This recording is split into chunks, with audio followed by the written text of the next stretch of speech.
यंदाच्या वर्षी गहू पिकाला पोषक वातावरण असल्यामुळे गव्हाचं उत्पादन चांगल्या प्रकारे होऊन बळीराजा गहू पिकाच्या संदर्भामध्ये समाधानी आहे। मात्र गेल्या 2 दिवसापासून काही अंश ढगाळ वातावरण निर्माण झाल्यामुळे तांबेरा रोगाचा प्रादुर्भाव होऊन उत्पन्नावर परिणाम होऊ शकतो। त्यातच जर पाऊस पडला तर संपूर्ण पीक नष्ट होऊ शकतं। शेतकऱ्याच्या कोणत्याच पिकाला हमी बाजारभाव मिळत नाही, योग्य बाजारभाव मिळत नाही, उत्पादन जास्त निघालं तर बाजारभाव मिळत नाही। शेतकऱ्यांचंही नियोजन अनेकदा पिकं घेताना कोलमडतं। फ्लावर, कोबी, मेथी, धना अशा तरकारी पिकांनाही बाजारभाव नाही। योग्य आणि हमखास उत्पादन मिळवून देणारं पीक म्हणजे फक्त ऊस। मात्र सध्या या ऊसालाही योग्य बाजारभाव मिळतो की नाही अशा प्रकारची शंका आहे। सरकारचं शेतकऱ्या संदर्भामध्ये एकंदरीत सगळंच धोरण शेतकऱ्यांच्या मुळावर उठलेलं दिसतंय। या सरकारने शेतकऱ्यांसाठी भरीव उपाययोजना करून बळीराजाच्या पदरामध्ये योग्य माप, झुकतं माप टाकायला हवं। सध्या खताच्या किमती आकाशाला भिडलेल्या आहेत, मजूर मिळत नाही, मजुरांचा रोज कसा भागवायचा असाही प्रश्न शेतकऱ्यांपुढे असतो। शेतामध्ये पिकवलेल्या पिकाला बाजारभाव मिळत नसल्यामुळे केलेली मजुरी वाया जात आहे। गेले अनेक दिवस शेतकऱ्याची अशी अवस्था झाल्यामुळे बळीराजाचं अर्थकारण पूर्णपणे कोलमडलेलं आहे। आज शेतकरी म्हणतायत की शरदचंद्रजी पवार हा खरा शेतकऱ्यांचा नेता आहे। तर प्रश्न असा पडतो की हे शरद पवार गेले अनेक वर्ष सत्तेवर होते, मग त्यावेळी या शेतकऱ्यांच्या नेत्याने शेतकऱ्यांसाठी चांगलं भरीव काम का केलं नाही? का सत्ता गेल्यावरच शेतकऱ्यांचं आम्ही चांगलं करू असं त्यांना वाटतंय? नरेंद्र मोदी या व्यक्तीबद्दल सर्वसामान्य माणसाला खूप आदर होता, काही अंशी अजूनही आहे। मात्र शेती पिकाला योग्य बाजारभाव मिळत नसल्यामुळे बळीराजा पूर्णपणे या मोदी सरकारच्या विरोधामध्ये चिडलेला आहे, त्रागलेला आहे। हे सरकारने बळीराजासाठी काही करील अशी सध्या तरी अपेक्षा नाही। केवळ आपल्यावर कोणीतरी हल्ला करतोय आणि म्हणून त्यांच्यावर आपण हवाई हल्ला करतोय, सर्जिकल स्ट्राईक करतोय म्हणून लोक तुम्हाला निवडून देतील, तर हा भ्रम ह्या मोदी सरकारने काढून टाकायला हवा। जगाचा पोशिंदा जो बळीराजा आहे, जर त्याच्यासाठी हे सरकार काही करत नसेल तर या सरकारला पुन्हा सत्तेवर का बसवायचं असा बळीराजा टाळ फोडून सांगतोय। या शेतकऱ्यांनी एकत्र येऊन संघटितपणे आपले प्रश्न मांडले नाही तर सत्तेवर येणार कुठलंही सरकार फक्त शेतकऱ्यांचा वापर करून घेईल।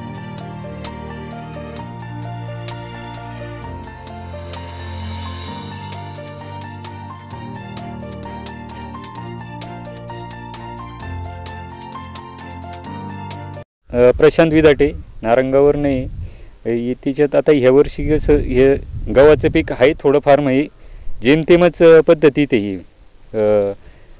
त्याच्यातही पण आता कॅनॉलचं पाणी गेलेलं आहे आणि इथून मागे पण 4-5 वर्ष हे झालेलं आहे। धान्याला पण मार्केट नाही, कोणत्याच तरकारीला मार्केट नाही। कवचित कुठंतरी एखाद्या तरी एखाद्या मालात भेटत आहेत, पण त्याच्यातून निसर्गाचा पण थोडाफार समतोल ढासळला का बाजारभाव पण त्याचे जेमतेमच भेटत आहेत। कवचित का एखाद्या मालाला बाजारभाव हे भेटत आहेत, पण सगळ्यांनाच भेटतील असं नाही।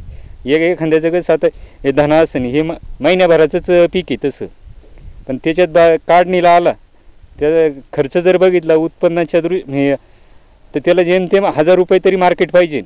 तेव्हा कुठे शेतकऱ्याला आहे ना का माग खर्च वजा जाता कुठंतरी 5-10 हजार रुपये महिन्याच्या याच्यात भेटत आहेत। पण आत्ताचं असं आहे ब्याचे तर पैसे बाजूला, पण ते उपटून न्यायचं म्हटलं तरी ते फिटू शकत नाहीत असं हे आहे। सरकारचं काय आता इथून मागचं पण हे बघील कर्जमाफी पण कर्जमाफी तर काही हे भेटतही नाही। तर मग आम्ही हेलपाटे मारले बँकेमध्ये हे गेलो तरी काही कुठं कर्ज काही वेळेस नंबर तिथं यायचा, परत ते ठसे हातांचे घेतले जायचे तर त्याचं काही ताळमेळचं बसत नसायचं। परत बघायला जर गेलं तर काहीच हे नाही त्याच्यात नाही। तसं तर बाजूनी तर नाहीच आहे। इथून मागचं सरकार कसं नाही काँग्रेसचं राष्ट्रवादीचं हे होतं, त्याच्यातून तर कसं शेतकऱ्यांच्या मालांना कुठंतरी बाजारभाव तरी हे भेटायचा, पण तसं यांनी ना शेतकऱ्यांक फार दुर्लक्ष केलेलं आहे। शरद पवार शेतकऱ्यांच्या हिताचेच आहेत नरेंद्र मोदींनी सुद्धा आता हे गॅसच्या याच्यातून हे काढली, सबसिडी काढली. आता 500 रुपयाचा गॅस 1000 रुपये जातोय आणि ती सबसिडीसुद्धा आमच्या नाव बँकेत हे होत नाही, पासबुकवर जमासुद्धा हे होत नाही. मग आता लोकसभेच्या निवडणुका पुढ्यात काय होईल असं वाटतं तुम्हाला? काय व्हायला पाहिजे?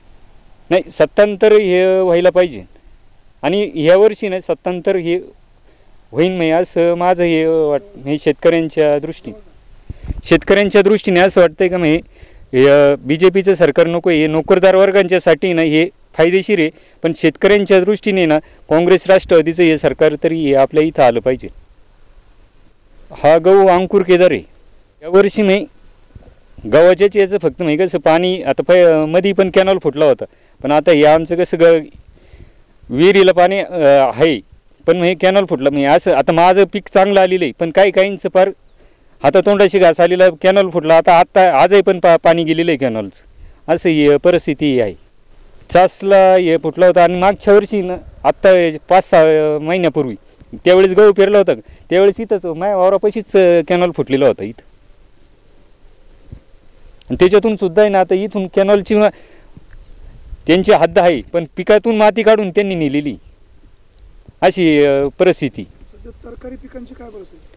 तरकारी पिकांचं तर काहीच नाही. कांद्याचे आता आहे ना 30 आणि 40 रुपये मार्केट आहे, म्हणजे 10 किलोला म्हणजे 3 रुपये आणि 4 रुपये किलो मार्केट आहे.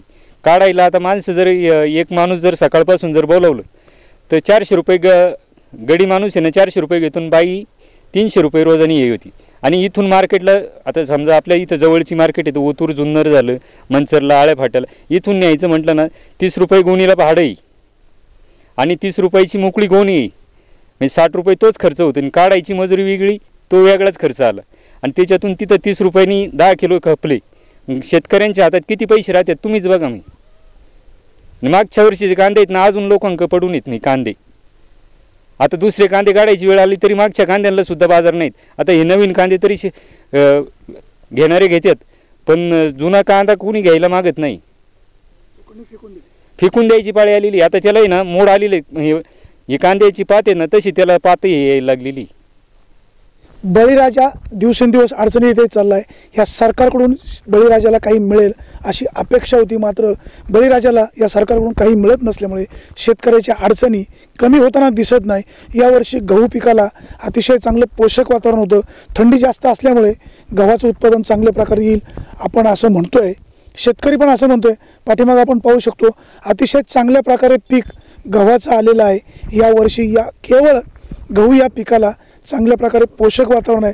सध्या मात्र ढगाळ परिस्थिती असल्यामुळे ह्या गव्हावर तांबेरा किडीचा प्रादुर्भाव होऊ शकतो आणि गव्हाच्या उत्पादनामध्ये घट होण्याची भीती व्यक्त होते. त्याचबरोबर 2 दिवसांनी पाऊस सांगितल्यामुळे शेतकऱ्याच्या मनामध्ये ती पण एक भीती आहे. या सरकारकडून शेतकऱ्यांसाठी बळीराजासाठी शाश्वत उपाययोजना होणं गरजेचं आहे, मात्र तसं होताना दिसत नाही. या सरकारने शेतकऱ्यांसाठी भरीव काही केलं नाही तर हा बळीराजा या सरकारला खुर्चीवरून खाली खेचल्याशिवाय राहणार नाही, हे मात्र वास्तव आहे. शोध बातमीचा, ध्यास सत्याचा. आपण पाहत राहा फक्त विघ्नर टाइम्स.